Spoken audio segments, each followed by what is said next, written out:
Thanks for tuning in. Ham Talk Live will be on the air shortly. Please stand by.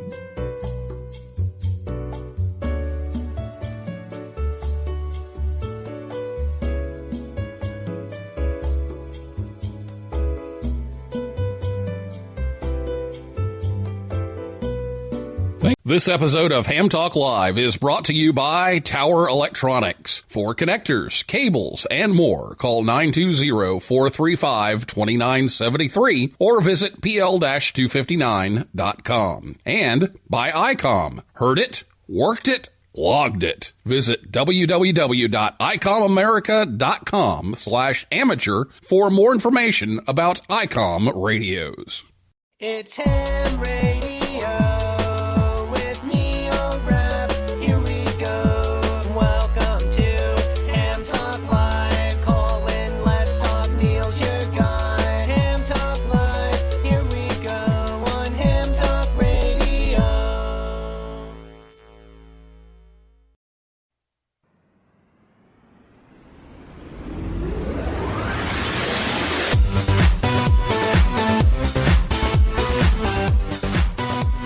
Hey, good evening, everyone. It's time for Ham Talk Live, episode number 237. Q&A with Rob Sherwood, NC0B, and the IC-705, recorded live on Thursday, November 19th, 2020. I'm your host, Neil Rapp, WB9VPG. Thanks for tuning in to this episode of Ham Talk Live. Tonight we're joined once again by Rob Sherwood, NC0B. We'll take your calls in a few minutes. Last week, Marcel Stieber, AI6MS, was here to talk about remote online license testing. If you missed that, you can listen anytime at hamtalklive.com or on your favorite podcast app or on YouTube, or you can catch the rebroadcast of this show on WTWW out of Nashville, Tennessee. That's 5085 AM, 5.085 megahertz, Saturday afternoons at about 3:30 p.m. Eastern Time. One quick announcement before we pay some bills here. HamSci is looking for volunteers to collect some eclipse data. Now, if you haven't heard about the solar eclipse, that's because it's in South America this time. So they need some data on that, as well as control data. So they're looking for people who can do some recording. Basically, you hook a device up to your radio and record from December 9th through the 16th. And there's going to be a couple of practice runs on November 21st and December 5th.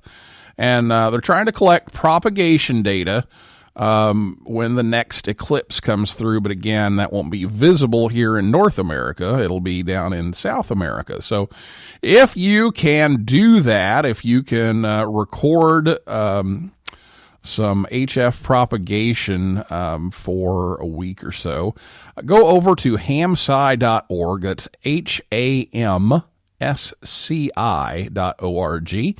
And you can read more about it and sign up over there. So I'll be back with Rob right after this word from ICOM America right here on Ham Talk Live. Ham for the holidays. ICOM's new ID52A and IC-705 give hours of fun and enjoyment working your favorite bands this holiday season. ICOM's newest handheld amateur radio is the ID52A. Larger radio, larger color display, and louder audio. This VHF UHF digital transceiver is much more than just a replacement for the ID51, but also a new way of communicating. This color display is 2.3 inches for exceptional viewability, and the audio is 80% louder. This multifunction dual-band D-Star transceiver supports DR mode for easy access to local repeaters based on internal GPS information, as well as terminal and access point modes. The ID52A also has Bluetooth for audio and data control, providing improved mobility and control. And for the first time in the amateur radio industry, you can now send photos from a connected Android device. Other features include wideband receiver with a guaranteed range of 144 to 148 and 440 to 450 megahertz. VHF on both bands, UHF on both bands, and one of each with the dual DV mode. Integrated GPS with grid square locator, micro SD card slot, micro USB for data transfer, programming, and charge, and it's IPX7 waterproof. The ID52A is the perfect companion to the IC-705. Both use compatible batteries and headsets, and you can use the same Android app for D-Star operation. The IC-705 is the perfect sidekick for hams that like to enjoy what both the great indoors and outdoors have to offer. It's the perfect QRP companion. Base station features and functionality at the tip of your fingers in a portable package covering HF, 6 meters, 2 meters, and 70 centimeters. This compact rig weighs in at just over 2 pounds with RF direct sampling for most of the HF band and IF sampling for frequencies above 25 megahertz. It has a 4.3-inch touchscreen with live band scope and waterfall, 5 watts with the battery BP272 or 10 watts with a power supply, sideband CW, AM, FM, and full D-Star functions with a touchscreen, micro USB connector, Bluetooth, wireless LAN, integrated GPS and GPS logger, a micro SD card slot. The speaker mic HM243 comes standard and supports QRP operations. And the perfect accessory for the 705 is the optional backpack LC192 with a special compartment for your IC-705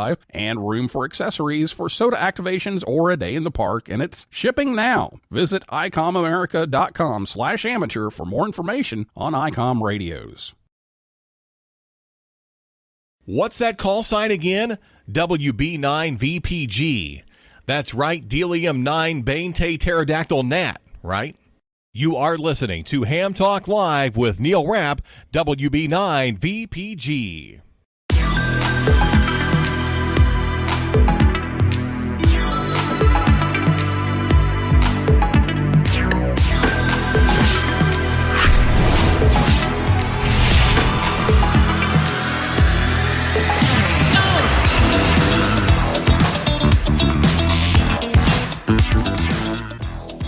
Welcome back to Ham Talk Live. Thanks to ICOM America. Be sure to check out their website, icomamerica.com/amateur, and those 2 new rigs we were talking about, the IC-705 and the ID52A, and all of their gear over at icomamerica.com/amateur. Ham Talk Live comes your way every Thursday evening at 9 p.m. Eastern Time, and that's Friday at 0200 Zulu right now.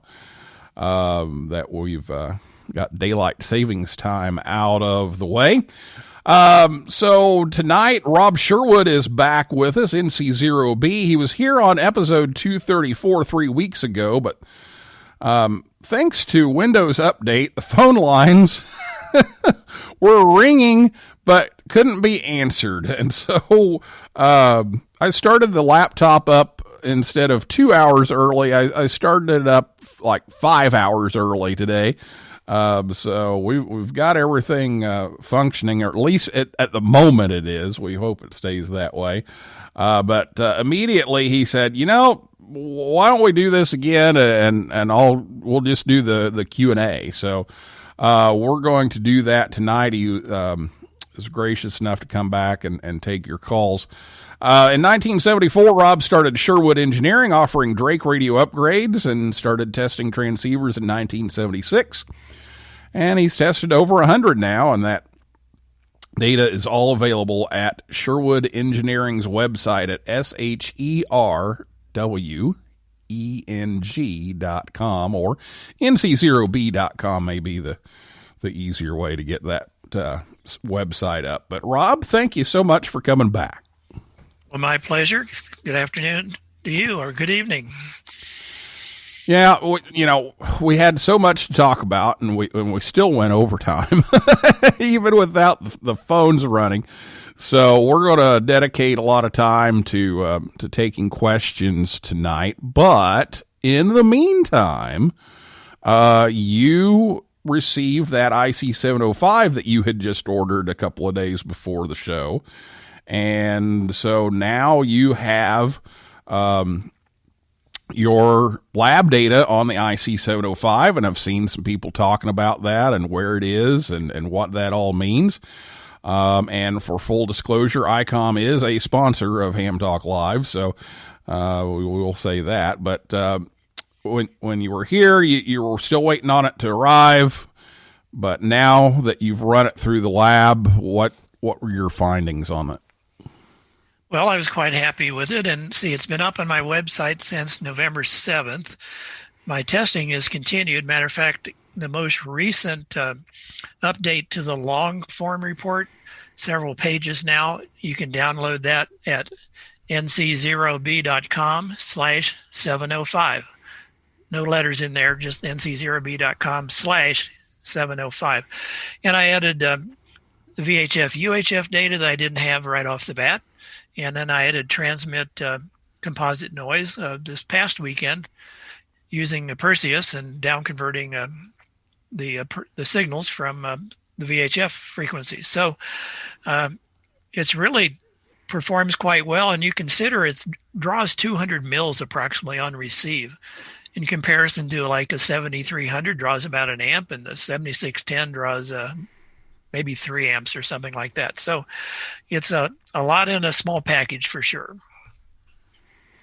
Now there was some discussion about where this fell in comparison to the 7300 and 7610 and some of those others, and there was some discussion about why is this a little further down? Is that enough to really make a difference, or is that just the numbers?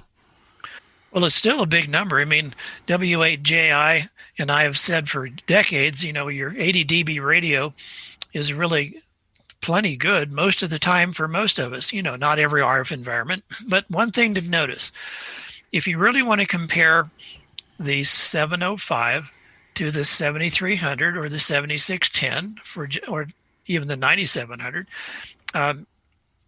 the 705 does not have the feature called IP+, which is a linearization feature of some ADC chips. But I'm assuming that the chip in the 705 is probably not the same one that's in the 7300 due to current draw and all that. So it doesn't appear to have this built-in dither function, the linearization function. So if you want to compare the 705, I'd say look at the 7300 or the 7610 with the dither turned off. And then you say, well, why do I want to do that? I have yet to have anyone, including myself, using the other two radios that have the IP Plus feature, turn it on and off. I listen, in some sort of a contest condition, and I don't really notice anything. Now, that doesn't mean that it never could make a difference. And on the lower frequencies, any kind of low-level distortion in these ADC radios, the digital radios, probably covered up by band noise.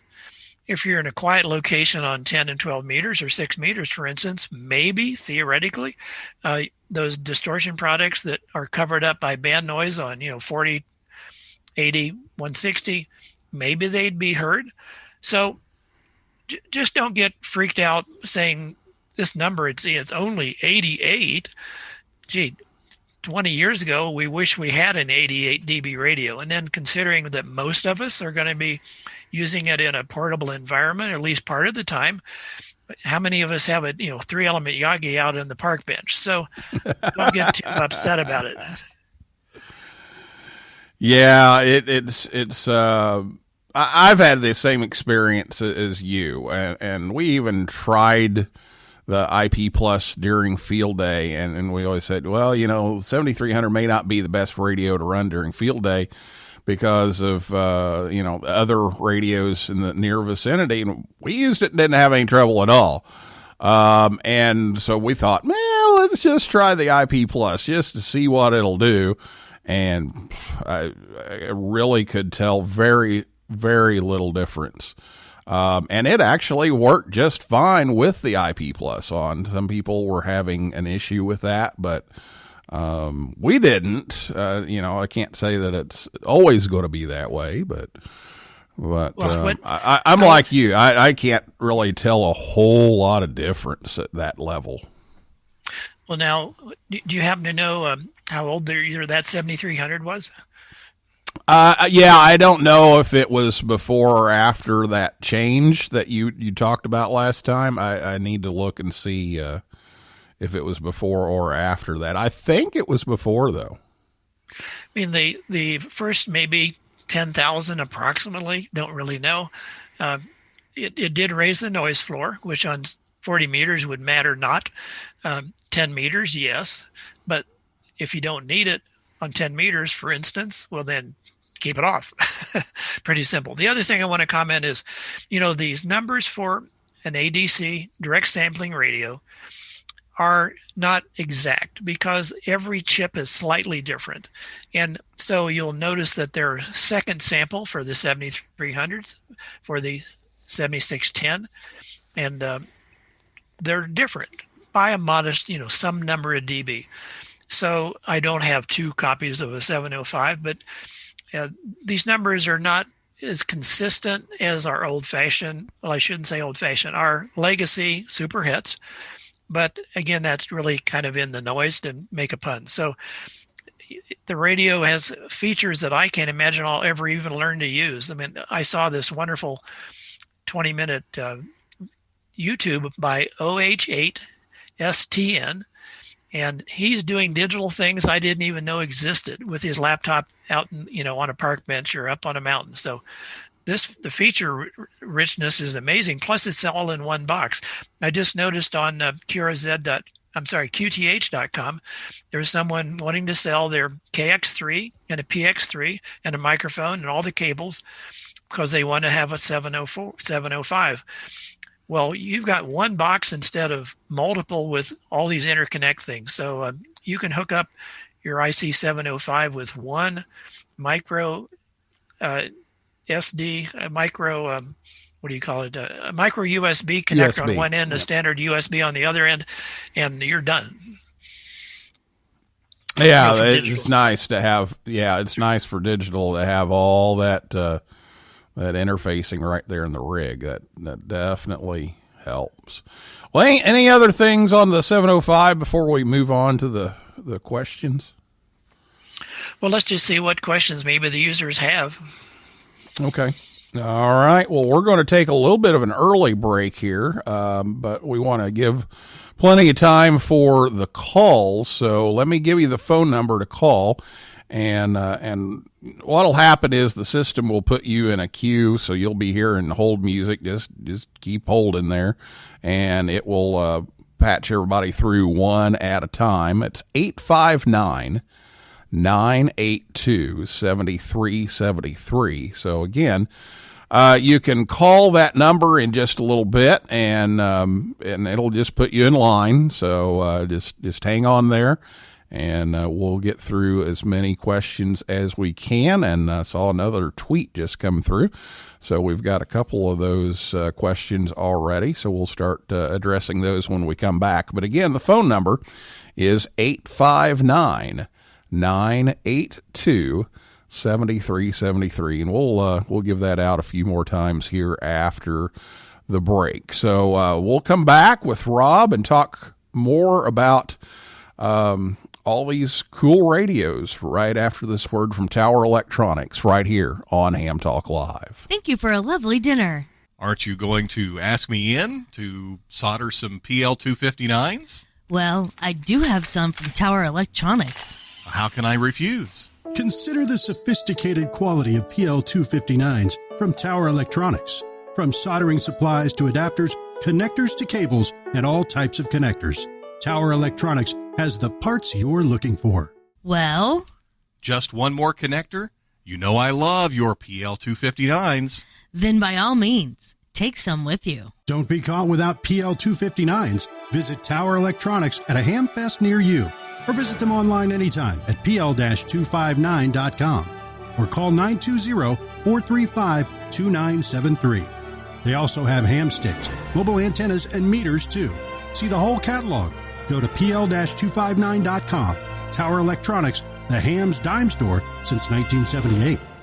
Join the conversation. Give us a call at 859-982-7373. Again, the number to call is 859-982-7373. Or, if you'd rather type than talk, tweet us at HamTalkLive. Now, here's Neil Rapp with more Ham Talk Live. Oh, yeah. You're talking ham radio, baby. You're listening to Ham Talk Live with Neil Rapp.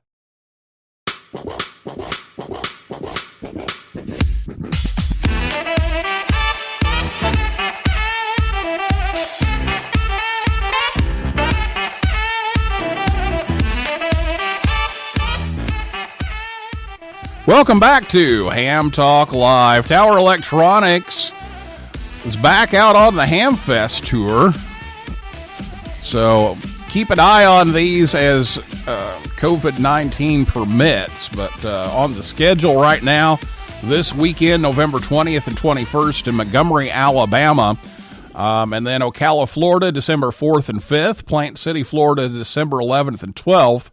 The tailgate in Orlando with Jack Moyer on January 16th.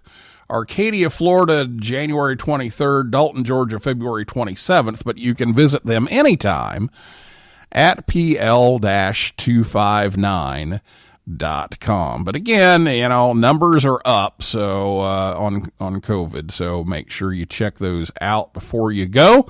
But they are planning on being at those shows at this time. So we're going to get some of these questions in that people have been sending in by Twitter and earlier. Be sure you check out Ham Talk Live on Facebook, Twitter, and Instagram. And again, we come your way every Thursday night, 9 p.m. Eastern Time at HamTalkLive.com. But first, it's time for the Ham Talk Live Ham Radio Joke of the Week within 9 GSU. Now it's time for the Ham Talk Live Ham Radio Joke of the Week, a part of the show where Rick tells us a ham radio joke. The Ham Talk Live Ham Radio Joke of the Week is brought to you by QRM Labs. Now, here's Rick Garrett in 9 GSU with today's Ham Talk Live Joke of the Week.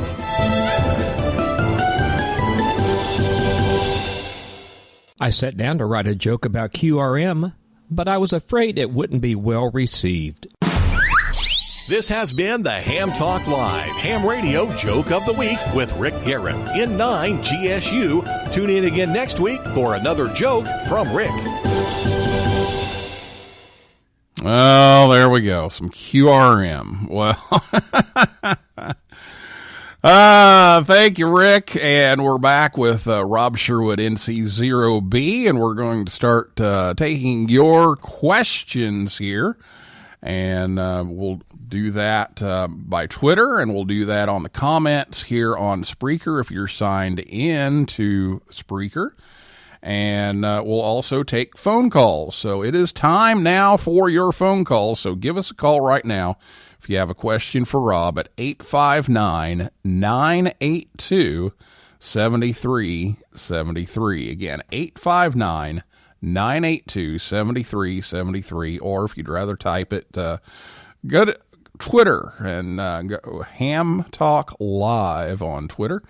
And if you're listening to us on WTWW or on the podcast edition, you won't be able to reach us because we're doing this on Thursday night. So just a heads up there. We've got one from Germany coming in here, so we'll get to that in a minute. But first, Brett, WI7BG, has a question for you, Rob. He says, based on your tests, and let me make sure, yeah, I got your mic back on here.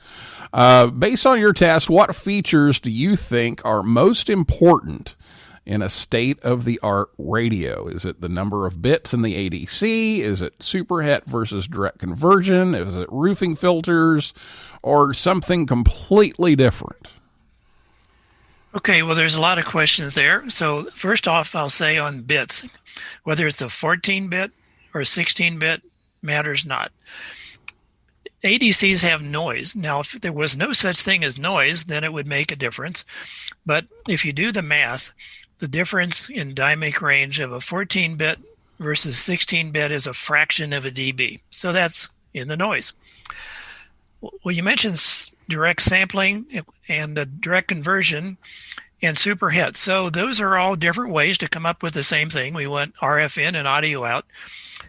In a very difficult RF environment like field day, where you have multiple stations on the same band, well, then the superhet with a roofing filter will have an advantage, maybe as much as 25 dB from an overload standpoint, because the direct sampling radio is going to see at least the entire band, if not a half octave. For instance, on 20 meters, a typical radio will have a half octave filter that might be about 11 megahertz to 15 megahertz. So all that signal that's coming in from the antenna is going to be impinging on the ADC chip.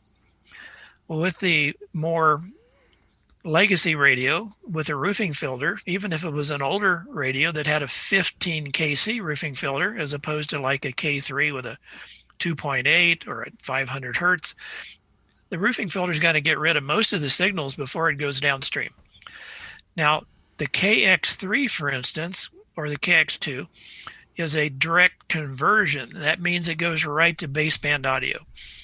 The direct sampling doesn't really have an IF per se. So that's that, of course, goes right in from the ADC into the FPGA, the Field Programmable Logic Array. So you really just sort of need to decide what's my environment today. If you're at your home and you don't have a ham that's 10 blocks away or maybe even a mile or two away, you're probably never going to be worried about it one way or the other. But if you do have a ham really close by, or maybe a broadcast station, which hopefully you could get rid of with an external filter, there are times when like the hybrid Kenwood or the hybrid New Yaesu, both of those two, they're a superhet with roofing filters. So sometimes that's better. So it really does, make a difference as to, what your operating environment is. And so that's some good information. Well, thank you for that. Let me drop in one thing pretty quickly here. Once I finished the first day in the lab, when I got most of the HF data on the 705, I then hooked it up to my high gain 204BA, an antenna that's been up there since 1972, and talked to my friend in Alaska, KL7 QOW. I talked to him for 20 minutes. He was running a kilowatt with a Yagi at 105 feet, and I was running 10 watts with a Yagi at 50 feet, and we had a great time. So that was fun. Yeah, that's always fun. Well, we've got another question here from Germany, from Ed, DD5LP, and we've got a lot here, and actually sent you this one early so you could have it in front of you here. So while not directly related to measurement or performance, I'm sure Rob has an understanding of the internal design of the IC-705 and may have an answer for this. Does the IC-705, like many other ICOM transceivers, have links or diodes that can be removed to wideband or extend the frequency coverage on transmit as well as receive of the transceiver? The background to this question is that ICOM UK and I believe ICOM Europe originally stated the IC-705 would cover HF 6 meters, 4 meters, 2 meters, and 70 centimeters in the IC-705 model for Europe, but later removed the European 4 meter, which is 70 to 70.5 megahertz band, from the specifications. The European model, the IC-7300, does cover 4 meters, and so it would make sense that the 705 would also have that coverage. If it's a case of ICOM Europe and ICOM UK deciding that they didn't want to have the extra support cost and possibly production cost from the factory to support 4 meters, that's one possible reason. But he wants to know, Rob, if you can see a technical reason with the HF SDR and down converter configuration why 70 to 70.5 megahertz would technically not be possible. He goes on to say, if it's a case of ICOM leaving the option to the customer to wideband the rig at their own risk, Would that also mean in the U.S. the 220 megahertz band would also be covered? They don't have that over in Europe because they use that for digital radio broadcast. So basically it comes down to 4 meters. Why are some of these capable and some not? Okay, well, I'm glad you gave me that question a few days ago. So I did spend about an hour or more researching it. And yes, there's a diode bank. And yes, there's people who have broadbanded it to an extent, certainly in the HF range. So people were interested in 60 meters, and that appears to work. And then I guess if you want to be dumb enough to try to transmit on the Citizens band, you could probably make it do that too with taking a couple more diodes out. And it did broadband on HF. But it looked like it was going to broadband on 4 meters because when you transmit and you've got the waterfall and the spectrum scope working, when you talk, that's there, but there wasn't any output. So I don't know the answer to why it's not there, but it could be that even though they took the diode out that maybe would have provided that, it's possible that the low pass filter that's in the rig to deal with 6 meters in the harmonics it wouldn't pass the 70 megahertz. So that's just a speculation. I don't know, but I don't know in the other rigs, maybe the ones that do cover 4 meters, they change the low pass filter that would be just for 6 meters and change it so it works for 6 and 4. And so why they made that decision, I don't know, but it appears at the moment they no luck on that. As far as 220, nothing. I found nothing on the internet about that whatsoever. So I'd say that's probably 0 chance. Okay, very good. Well, thank you, Ed, for sending that along and sending it early so we could get that in there. All right, again, phone number 859-982-7373 if you have a question for Rob Sherwood, NC0B, about receiver performance and radio performance.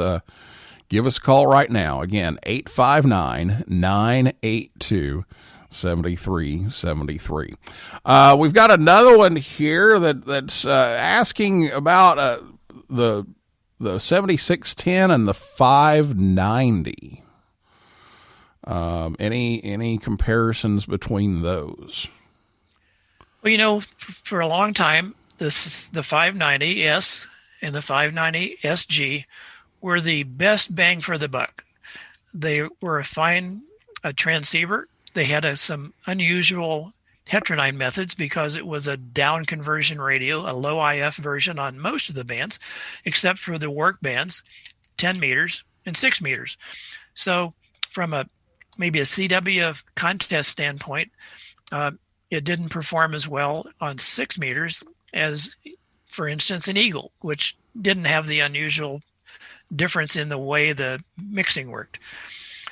Then the 7300 came along and suddenly became the bang for the buck leader due to features, if nothing else. I mean, you got the band scope, you got more adjustability on bandwidths, and the noise reduction was really good. So, and then you jump up clear to the 7610. My goodness. Well, then you've got dual receivers. You've got solid state TR switching for no noise acoustically, and you have the ability to key an amplifier with a FET instead of a relay, although you can do both on a 7610. You cannot on the 7300. You've got 2 relays making clicking noises with a 7300. And the 7610 has an audio peak filter. I honestly don't remember. I'm afraid to say whether the 590 has an audio peak filter. You can probably figure that out fairly quickly with a quick web search. So, I mean, the 590 and the 7610 are very different. Now, if I was on field day and we've got a CW station and a FT8 station and a sideband station on the same band, I might well pick the 590 simply because it's a roofing filter type radio and would be bothered less by that other station that might be, the antenna might be 100 feet away.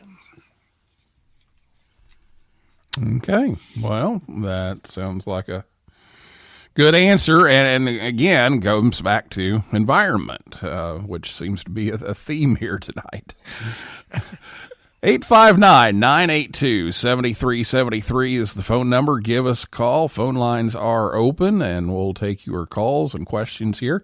You can also tweet us at HamTalkLive. And just a quick thing here. Troy, W9KVR, who's normally a faithful listener live, is celebrating his birthday today, so happy birthday to Troy. 859-982-7373 is the number. Rob, what else are you seeing? And I'm a little curious about Sweepstakes this weekend. What are you going to run? Well, I will be running the IC-705. It will not be barefoot. That would, of course, be a category. But I've been using the 705 two different ways besides barefoot. In Denver, I just drove my Alpha 99, and it put out about 200 watts. And so I just had a couple of rag chews that way, just to see if that all worked. And it was a piece of cake. I just needed a key line. So that was easy. And then because I am going to be running the 705 in ARRL 160 CW, first weekend of December, and the ARRL 10 meter contest, the second weekend of December, I thought I need a dry run. I need to be sure N1MM Plus is working. So I'll be running Sweepstakes 2 as a test. I'm not going to be trying to really compete, but here's how the setup will be for that. And this is just a choice, of course. I could easily drive the Alpha up there at the contest station with the 10 watts, and I'd get out a couple hundred watts. That would be fine, and I'd be or maybe back it off to 150 watts to be in the low power category. But I have an intermediate amplifier from Tentec, and you could have one from Elecraft, for instance, the KXPA 100. So I take the 705 and turn it down to 1.5 watts, drive the little intermediate amp, which then drives the big amp. So I'll play with Sweepstakes. I may do it both ways. I may try it with the full power, and then I may just turn off the intermediate amp and just run 100 watts or 150 watts. So that's what I plan to do this weekend. All right. Sounds like a good way to check everything out. And I know you like to, you're the expert with all these numbers, but yet when these numbers are so good on so many radios, you really like to get in there and run a few contests with it before you give your final say-so about these rigs. Well, one thing is, if you are used to the ICOM direct sampling radios, there's almost no learning curve from an HF standpoint, or even 2-meter sideband, for instance. It just works the same way. So you're not trying to pull out the manual to figure out how to change the span on the band scope or whatever. So that's really easy, since I have a 7300 and a 7610. So it makes the 705 just a slightly different box. Now, if we were talking about all these exotic digital things, or D-Star, well, then that I don't happen to play in those world, but boy, a lot of people will. Yeah, there's a lot of different modes for a lot of different folks, and it's nice to be able to have some versatility. One thing with let me remind people real quick, 859-982-7373, because we're going to finish up here before too long. Okay, Rob, go ahead. So I find I like leaving the multifunction knob on RIT. So it's very easy to adjust that if you're in a round table, and if you are picky on tuning in on frequency, which I certainly am. So the usability is really good, and that's how I talk to my weekly schedules. And in this case, if they're scattered around, 10, 20, 30 hertz off frequency, just turn that little knob. And so a lot of nice features there. Yeah, it's always great to have that little knob. It's always nice to be able to tune that right in, and I don't know. There's just something there about having .00 exactly on the end too. I don't know what that is, but it really doesn't matter. But it feels so much better. I don't know. Well, I think we're through everything here that we have tonight, Rob. So we'll finish up here. But thanks so much for coming on and for researching all the answers to the questions that have come in here and answering those on the spot as well. And look forward to hearing your comments after you've had a chance to really give the 705 a run on a couple of contests and see what your thoughts are. But it sounds like another great option. Let me make a sort of generalization comment. I did expand my 18 radio list the other day for a new presentation, and that list, which I have given it several either live or Zoom type presentations, is the top 18 and now the top 20 individual transceivers, not second samples like I may have mentioned 3 weeks ago. Like there's several up there for the K3 because it went through different iterations and they were all slightly different. And then the fact we have second samples, 2 samples of several of the direct sampling radios. So if you just simplify it, so we just have individual models, and I took out the receivers. There's a couple receivers, and so they're not transceivers. So anyway, I decided to expand the group from 18 to 20, and the 705 is number 20. And in all of those, you can be very happy that you can work a lot of DX in a contest or whatever besides, just rag chewing, which is not usually a stressful environment. N2IC is a big contester. He used a pair of 590s. And antennas are really important. So you don't have to buy a $5,000 radio necessarily. And certainly if you're a new ham, I'd never recommend a new ham to go spend a fortune. Spend something in the $1,000 range, plus or minus, that fits your budget. And then find out what this wonderful hobby is. And hopefully you'll be doing it for the next 50 years like I am. I think I'm up to, I licensed in 1961, so a long time ago. So there's not just one radio. And if you look at my chart, some people say, well, gee, I got to buy the top 2 or 3. Well, that's silliness. There's just so many choices a day over a wide price range. You can enjoy the hobby with a lot of different products and any brand you really are connected with. If you've been a Yaesu owner for years, you've been a Kenwood owner, ICOM, whatever. And so you can stay with a given brand or you can take something new. But the range of performance for the dollar is unprecedented today. Yeah, and I think that's something to keep in mind with the 705 because some people are saying, well, it's way down the list. Does it really matter? I would, that's the thing. You don't buy a radio on one number. I don't care what your budget is and how exotic your setup is you look at the whole picture of user interface, reliability, factory service, clean audio, receive and transmit, flexible adjustments and things like that. So you've got choices that we couldn't imagine 20 years ago. Well, all kinds of great ones out there. And so find one you like, try them out, find one you like and go with it. So thank you so much, Rob, for breaking this down for us and coming back to answer all the questions. And we'll do it again when there's some more new stuff out there on the horizon. So thank you so much. All right, Neil, thank you very much for the invitation. And everyone, enjoy your radio, enjoy your hobby. Get on the air. Yep, and Sweepstakes is a good time to do that. So that's coming up this weekend. Speaking of weekend, next week is Thanksgiving, and I'm going to be traveling, so we're going to take next week off. So just programming note that we won't have a live show next week. I'll be back in 2 weeks, and we'll pick up from there. But for now, that's a wrap for this week's edition of Ham Talk Live. Thanks to my guest, Rob Sherwood, NC0B, and everybody out there in cyberspace for typing in tonight.